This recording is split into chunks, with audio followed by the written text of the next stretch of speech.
Boa noite! A graça e a paz do Senhor Jesus sobre a sua vida. Estamos de volta aqui para mais uma leitura compartilhada do livro chamado Um Homem Chamado Jesus Cristo, de John Piper. A gente vem lendo esse livro faz algumas semanas e a gente já está na reta final do ano e na reta final do nosso livro também. E hoje o tema do nosso capítulo é um tema muito especial. O tema de hoje é as misericórdias de Jesus Cristo. Normalmente esse é um tema que as pessoas gostam muito de falar. É um tema gostoso de ouvir, é um tema tranquilo, é um tema que a gente gosta de ouvir, falar sobre a misericórdia do Senhor sobre as nossas vidas. E hoje vai ser uma noite assim, uma noite em que a gente vai se deleitar nas misericórdias do Senhor sobre a nossa vida, tá bom? E eu vou ler para você aqui o versículo-chave, os dois versículos-chaves desse capítulo, tá certo? O primeiro encontra-se lá em Efésios 2, versículo 4 e 5, que diz assim: Todavia, Deus, que é rico em misericórdia, pelo grande amor com que nos amou, deu-nos vida com Cristo, quando ainda estávamos mortos em nossas transgressões.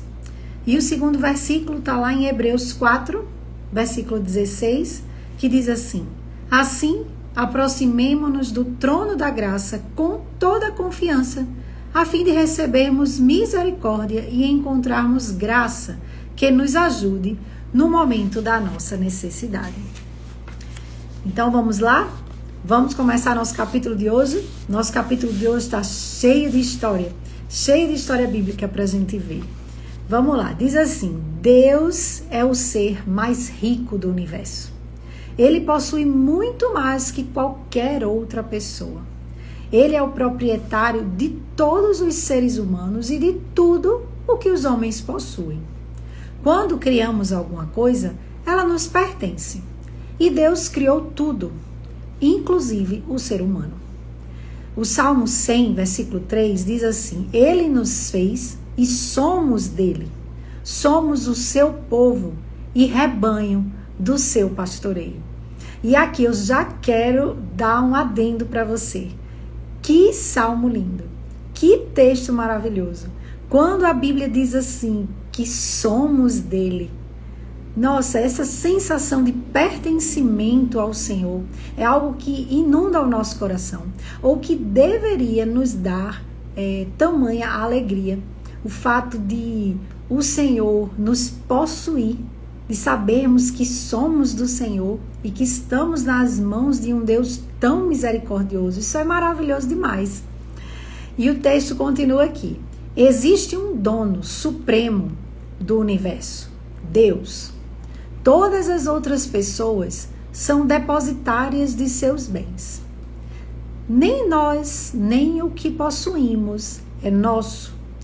Tudo o que somos e o que possuímos são bens para serem usados de acordo com os desígnios do proprietário, que é o Senhor. Portanto, em certo sentido, todo pecado é uma fraude. Ou seja, nada é nosso, tudo é do Senhor. Quando a gente se apropria daquilo que é do Senhor, daquilo que não é nosso, estamos fraudando, estamos pecando contra o Senhor. Quando a gente se apropria dos filhos, quando a gente se apropria dos bens, quando a gente se apropria do marido, quando a gente se apropria até mesmo do nosso corpo, a gente está se apropriando de algo que não é nosso, mas que é do Senhor. Então, tudo aquilo que o Senhor nos dá é para que a gente tenha uma boa mordomia, para que a gente cuide daquilo que é dele. Então, cuidamos do nosso corpo, porque ele pertence ao Senhor. Cuidamos do nosso marido, da nossa casa, dos nossos filhos, porque tudo pertence ao Senhor. E servimos a esse Senhor com alegria, certo? O que passa disso, gente, é pecado, tá bom? Porém, por mais surpreendente que possa parecer, o Novo Testamento não descreve a riqueza de Deus apenas em termos do que ele criou e possui, mas também em termos da glória que ele tem por toda a eternidade. Lembra que a gente vem falando sobre a glória de Deus durante vários capítulos aqui nesse livro? Então a gente já viu a glória de Deus expressa de diversas formas. E hoje a gente vai ver a glória de Deus expressa na sua misericórdia. Repetidas vezes lemos a respeito das riquezas de sua glória, ou gloriosas riquezas. A gente encontra esses termos lá em Efésios 3, Filipenses 4, Colossenses 1, certo? Se Deus fosse rico apenas por ter feito todas as coisas, teria sido pobre antes da criação. Então imagine, se Deus é rico só porque fez o universo, então antes do universo, o que é que o texto está dizendo? Ele não era rico. Então não é essa a riqueza de Deus. Então é isso que a gente vai ver hoje, tá?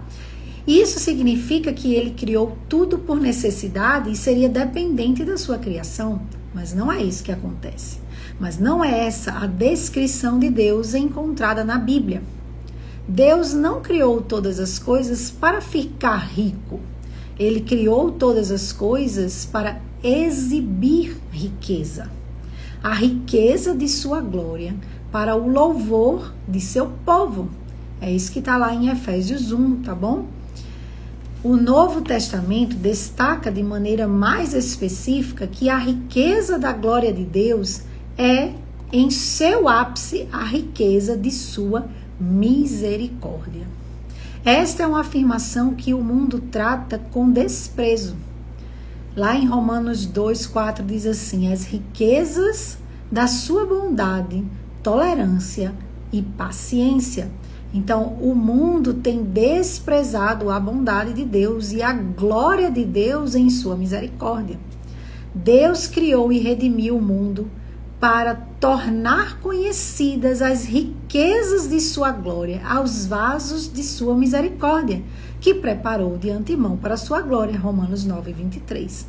Em outras palavras, ele cria e salva seu povo para mostrar nas eras que hão de vir a incomparável riqueza de sua graça, demonstrada em sua bondade para conosco em Cristo Jesus. Efésios 2:7. O universo existe principalmente para proclamar a riqueza da glória e da misericórdia de Deus, para o louvor de seus filhos redimidos de toda tribo, língua, povo e nação. Você já parou para pensar que todo o universo criado por Deus, ele foi criado para exibir a glória da sua misericórdia? Veja, não é a glória e a grandeza apenas das coisas que foram criadas, mas da misericórdia dele. Porque quando a gente olha para as coisas que foram criadas, a gente entende o nosso tamanho e o tamanho do nosso Deus. E que ele, por misericórdia, nos salvou. Então, veja, a justiça é um dos pontos altos entre as perfeições da glória de Deus. Mas a misericórdia é o mais alto de todos. Provérbios 17:15 diz assim: absolver o ímpio e condenar o justo são coisas que o Senhor odeia. Sim, portanto, a justiça ela é essencial. Mas existe algo mais que também é verdadeiro. Que está lá em Provérbios 19:11, que diz assim: a sabedoria do homem lhe dá paciência. Sua glória é ignorar as ofensas. Então veja, a glória do homem é ignorar as ofensas, ou seja, é ser misericordioso. E se a justiça pode ser preservada, o ápice da glória é demonstrar misericórdia. Então veja, por mais que Deus seja um Deus justo, um Deus santo, o ápice da sua glória é a demonstração da sua misericórdia para conosco. Foi por esse motivo que Cristo veio ao mundo. Jesus é a misericórdia de Deus encarnada e visível. Ele é também a justiça de Deus encarnada. Mas a justiça era subordinada. Veja só, o texto de João 3,17 diz assim: pois Deus enviou o seu Filho ao mundo, não para condenar o mundo, mas que este fosse salvo por meio dele. Deus, o Pai, ofereceu seu Filho para morrer. Romanos 3:26 diz: a fim de ser justo e justificador daquele que tem fé em Jesus. Então, a morte de Jesus Cristo pelos pecadores criou um pano de fundo de justiça, no qual a misericórdia justificadora brilharia com glória incomparável. Portanto, a glória da misericórdia de Deus é o objetivo da vinda de Cristo. E essa afirmação está explícita em Romanos 15, quando diz assim: Cristo veio ao mundo para confirmar as promessas feitas aos patriarcas, a fim de que os gentios glorifiquem a Deus por sua misericórdia. Então, o objetivo da encarnação foi engrandecer a misericórdia de Deus para louvor das nações. Então, veja, existe uma glória na misericórdia de Deus. Então, a misericórdia de Deus, ela foi explícita em Cristo. Ela foi revelada em Cristo. A vinda de Cristo ao mundo foi para revelar glória. E a glória da misericórdia de um Deus justo, de um Deus santo e ao mesmo tempo um Deus misericordioso. Então, a glória de Deus está em ser misericordioso conosco, porque ele poderia não ser, ele poderia apenas ser justo, né? E por nós sermos pecadores, ele poderia nos condenar. Mas a glória de Deus é revelada através de Jesus pela sua misericórdia. Então, no Magnificat de Maria e no cântico profético de Zacarias, por ocasião do nascimento de João Batista, o motivo apresentado para a vinda de Jesus foi o de lembrar a misericórdia de Deus. E por causa das ternas misericórdias de nosso Deus, é isso que diz lá no texto de Lucas. Ou conforme o apóstolo Paulo diz, a obra de Cristo se deve a Deus porque ele é rico em misericórdia, está lá em Efésios. Tudo está de acordo com as riquezas da graça de Deus. Ele abençoa ricamente todos os que invocam, Romanos 10. Essa misericórdia que Jesus personifica e nos concede é totalmente gratuita. Então, a gente não merecia, a gente não poderia pagar por ela, a gente não teria nada para dar em troca. A misericórdia de Deus é justamente pelo fato de ela ser gratuita, pelo fato de ser graça. Mas houve um preço a ser pago. Ela é de graça para a gente, mas ela teve um preço que alguém pagou. E Jesus pagou esse preço na cruz com a sua própria vida. Diz assim Efésios: nele temos a redenção por meio do seu sangue, o perdão dos pecados de acordo com as riquezas da graça de Deus. Mas agora, para os pecadores arrependidos e necessitados, ela é totalmente gratuita. Deus diz: terei misericórdia de quem eu quiser ter misericórdia, e terei compaixão de quem eu quiser ter compaixão. Portanto, isso não depende do desejo ou do esforço humano, mas da misericórdia de Deus. Portanto, Deus tem misericórdia de quem Ele quer e endurece a quem Ele quer. Romanos 9. Nós não conquistamos misericórdia. Nós a recebemos como dom gratuito mediante a fé, não por obras. Não por causa de atos de justiça por nós praticados, mas devido à sua misericórdia. Ele nos salvou pelo lavar regenerador e renovador do Espírito Santo, está lá em Tito 3. Então veja, não há nada que a gente possa fazer para merecer a graça de Deus e a misericórdia do nosso Deus. Ela é dom gratuito de Deus. E quando eu olho para isso, quando eu olho para essa graça de Deus sobre a minha vida, a única coisa que me dá vontade de fazer é me prostrar diante desse Deus e agradecer. Se Jesus estivesse aqui na minha frente, eu estaria aos pés dele, agradecendo por ter me salvo, porque eu não merecia e nem poderia fazer nada para merecer. Foi Ele quem me escolheu. Foi Ele quem escolheu você. Não foi você que escolheu o Senhor. Você não tinha essa capacidade. Você vivia morta nos seus delitos e pecados. Você vivia num lamaçal de pecado que você não poderia sair dele sozinha.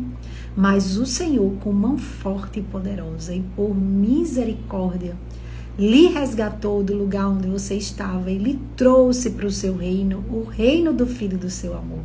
Isso é esplêndido, minhas irmãs. Isso é para a gente estar o tempo todo agradecendo ao Senhor por tamanha graça. A gente precisa sempre revisitar o nosso passado, olhar para trás e olhar de onde o Senhor nos resgatou, para que a gente também tenha misericórdia da vida de outras pessoas, para que a gente possa orar por outras pessoas, para que o Senhor as resgate também. Porque a gente só vai conseguir ter misericórdia de alguém quando a gente entender que o Senhor Jesus teve misericórdia de nós, né? Então vamos continuar aqui. Até mesmo a fé para receber essa misericórdia é um dom de misericórdia. Lá em Filipenses 1 diz assim: ela lhes foi dada gratuitamente porque vocês creram em Cristo. E quanto aos outros, devemos corrigir com mansidão os que se nos opõem, na esperança de que Deus lhe conceda o arrependimento, levando-os ao conhecimento da verdade. 2 Timóteo 2. Do início ao fim, Deus nos salva, não em virtude das nossas obras, mas por causa da sua própria determinação e graça. Esta graça nos foi dada em Cristo Jesus desde os tempos eternos. Sua misericórdia jubilosa é totalmente gratuita.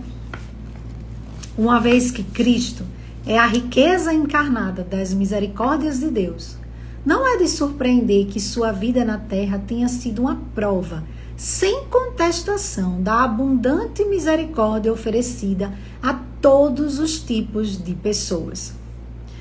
Todos os tipos de necessidade e sofrimento foram tocados pela misericórdia de Jesus nos poucos anos que ele viveu na terra. Então veja, o nosso Senhor, ele passou por aqui com atos de misericórdia.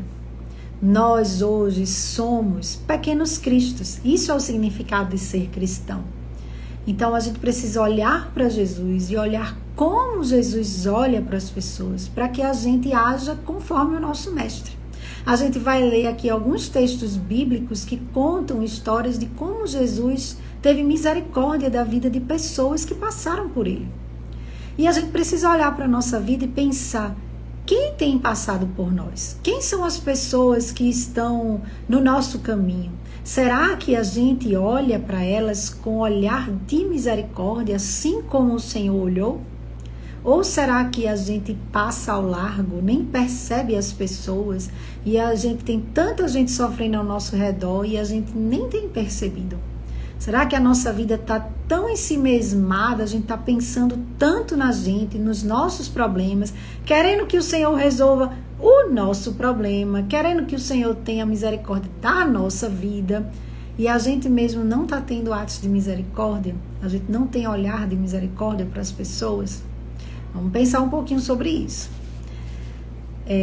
Quando o mendigo cego clamou, né? Jesus, filho de Davi, tem misericórdia de mim.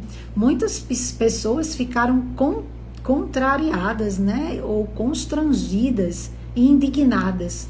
Mas Jesus lhe disse: recupere a visão. A sua fé o curou. Quando os leprosos, revoltados e medrosos, gritaram em alta voz: Jesus, mestre, tem piedade de nós. Jesus parou, teve piedade deles e disse: vão mostrar-se aos sacerdotes. Enquanto eles iam, foram purificados. E descrevendo de maneira mais notável ainda, o evangelista Marcos lembra o momento em que outro leproso se ajoelhou e suplicou a Jesus que o purificasse. E Jesus não apenas falou com ele, mas também tocou nele. Cheio de compaixão, Jesus estendeu a mão, tocou nele e disse: quero, seja purificado. O que é interessante nessas histórias aqui? é que na primeira história do cego, né, Jesus olha para aquele cego e diz: recupere a visão. Na segunda história, quando ele vai falar sobre os leprosos, diz que Jesus parou. Veja, Jesus parou. Será que você para ouvir as pessoas? Será que você para olhar para as pessoas? Pensa um pouquinho sobre isso. E depois, na outra história, diz que Jesus tocou, né? Então veja, Jesus olha, Jesus para, Jesus toca, né? Será que é assim que a gente tem vivido? Será que a gente para olhar para as pessoas? Né? Será que a gente se detém para uma conversa com alguém, ou a gente só vive apressado e não tem tempo de falar com ninguém? Será que a gente toca? Né? Será que a gente dá um abraço? Será que a gente dá aquele aperto de mão nas pessoas? Será que a gente cumprimenta? Ou a gente está tão corrida na nossa vida que a gente não tem tempo de olhar para as pessoas mais? A gente precisa aprender com o nosso mestre, né? E o texto continua aqui. Lucas nos conta também que quando Jesus viu uma viúva que, além de ter perdido o marido, havia perdido o seu único filho, o Senhor se compadeceu dela e disse: não chore. E ressuscitou o jovem. Neste caso, nenhuma palavra foi proferida acerca da fé da viúva.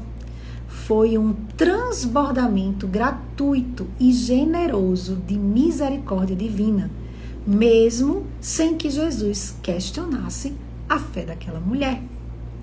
Então, muitas vezes a gente vai fazer algo pelas pessoas e as pessoas nunca vão reconhecer Jesus na gente. Elas nunca vão ver Jesus na gente. Mas mesmo assim, mesmo sem reconhecimento, né, mesmo sem nada em troca, a gente ama, porque foi assim que o nosso Senhor fez, né? Do jeito que Ele andou, a gente anda também. Então, a misericórdia também atraiu Jesus para aqueles que só tinham tornado miseráveis, que se tinham tornado miseráveis pelos demônios. O homem levou o filho endemoniado até Jesus após anos de sofrimento. O menino não podia falar e o espírito maligno costumava lançá-lo no fogo. O pai implorou a Jesus: tem compaixão de nós e ajuda-nos. E embora o pai do menino tivesse demonstrado uma fé tão pequena quanto um grão de mostarda, creio, ajuda-me a vencer a minha incredulidade. Jesus atendeu ao grito por piedade, repreendeu o espírito e o expulsou.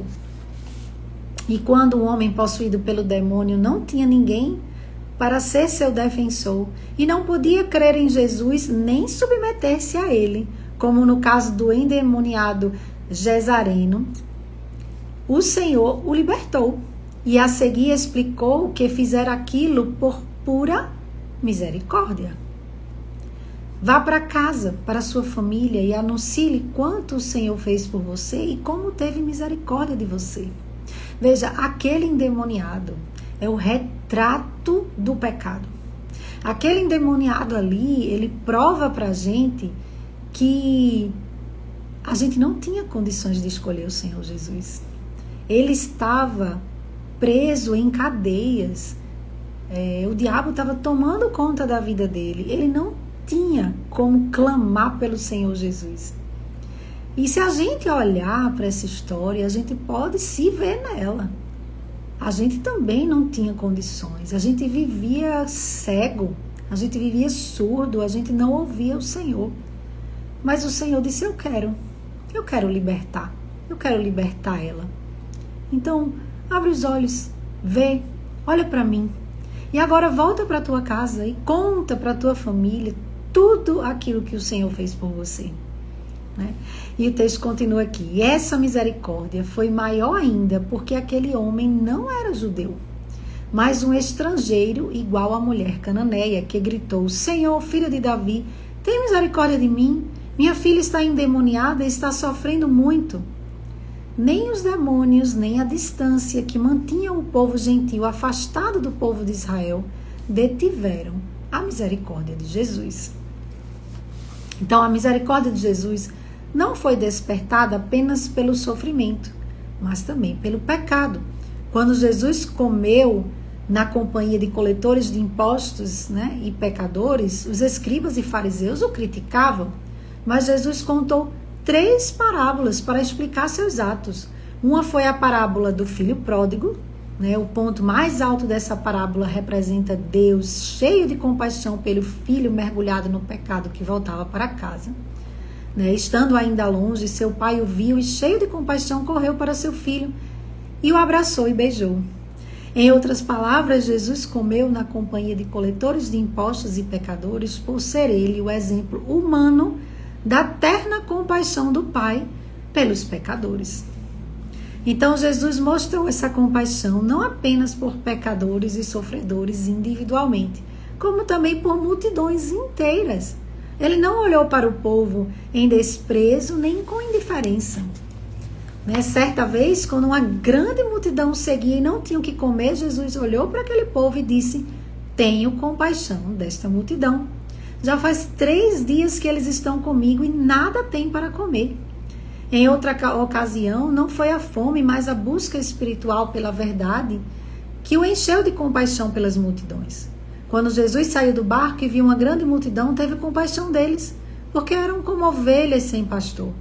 Então começou a ensinar-lhes muitas coisas.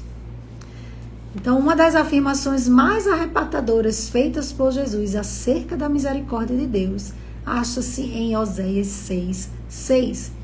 Foi assim que Jesus pôs toda a lei protocolar do Antigo Testamento sob a bandeira da misericórdia e não sobre regras minuciosas. Então veja, é aqui em Oséias 6:6 que Jesus coloca no bolso tudo aquilo que os escribas achavam que sabiam. Né? Então ele coloca a lei no lugar certo, no lugar de misericórdia. Quando foi criticado por ter jantado na casa de Mateus com coletores de impostos e pecadores, Jesus virou-se para os críticos e disse: vão aprender o que significa isto.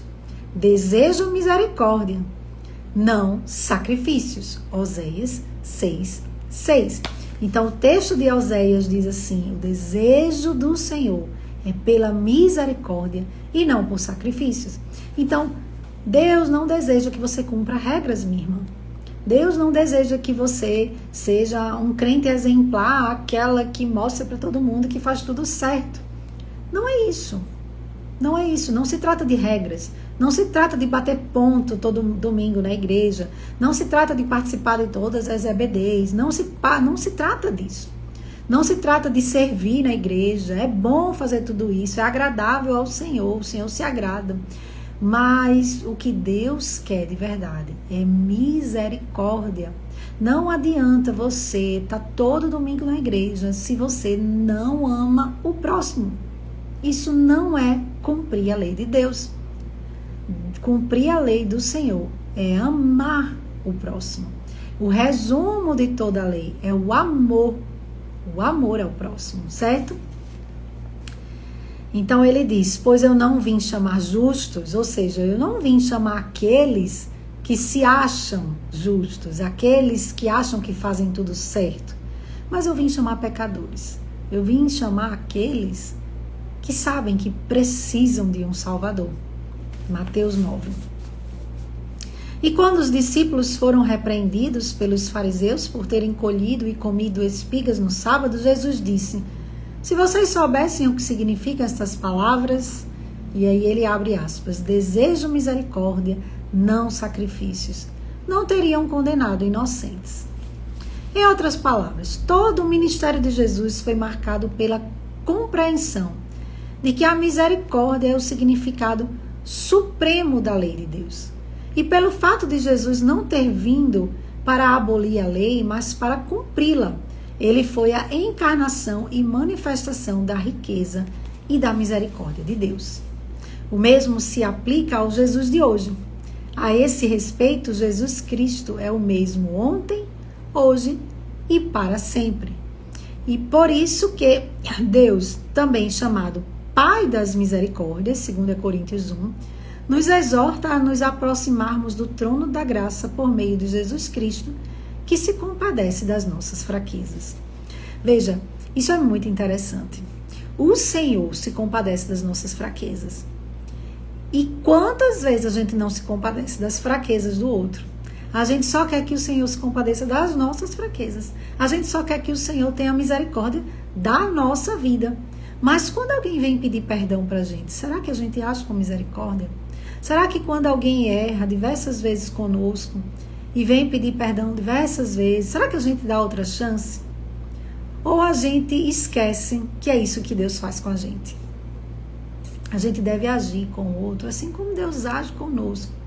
O Senhor é rico em misericórdia. Nós erramos todos os dias, nós pecamos todos os dias.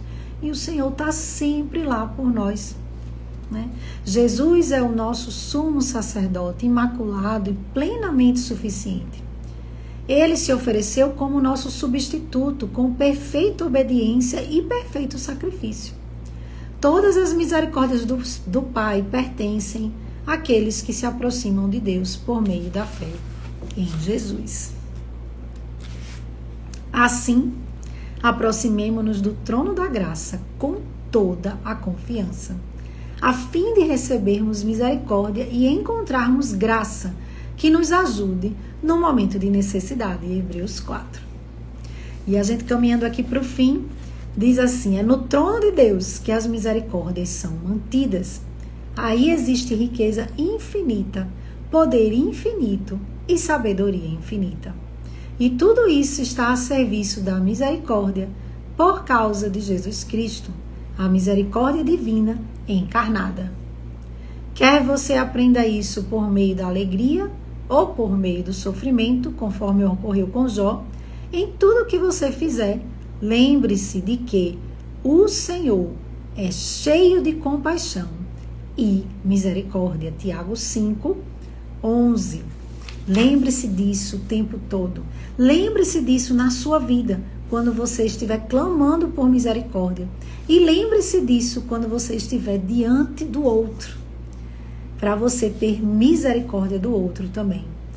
E eu vou repetir o texto bíblico que diz assim: o Senhor é cheio de compaixão e misericórdia. Essa é a glória de Jesus Cristo. Essa é a glória de Deus, é ser cheio de misericórdia. É ser o dono de tudo, criador de tudo, o Deus poderoso e justo e, ao mesmo tempo, ser misericordioso. Amém? Então, vamos orar, tá bom? Eu espero que o capítulo de hoje tenha tocado seu coração, porque esse capítulo falou muito comigo. Apesar de eu não ter comentado tanto, porque ele é um capítulo um pouco mais extenso, eu acredito que a própria leitura abençoou nossas vidas, né? Então vamos orar, tá bom? Senhor Deus, obrigada, Pai, porque o Senhor é rico em misericórdia. E porque o Senhor é rico em misericórdia, o Senhor nos salvou, o Senhor nos resgatou, o Senhor nos tirou do lamaçal do pecado. E a gente hoje é livre, Senhor, para te adorar, para te amar, para te servir. Nos ajuda, Senhor, a também sermos cheios de misericórdia para com a vida do outro. Nos ajuda, Senhor, a espelhar o Senhor, a espelhar Cristo na vida das pessoas. E que o teu nome, Senhor, seja glorificado em nossas vidas através da misericórdia. Em nome de Jesus. Amém. Amém, minhas irmãs. Até a próxima terça-feira, se Deus quiser. Boa noite.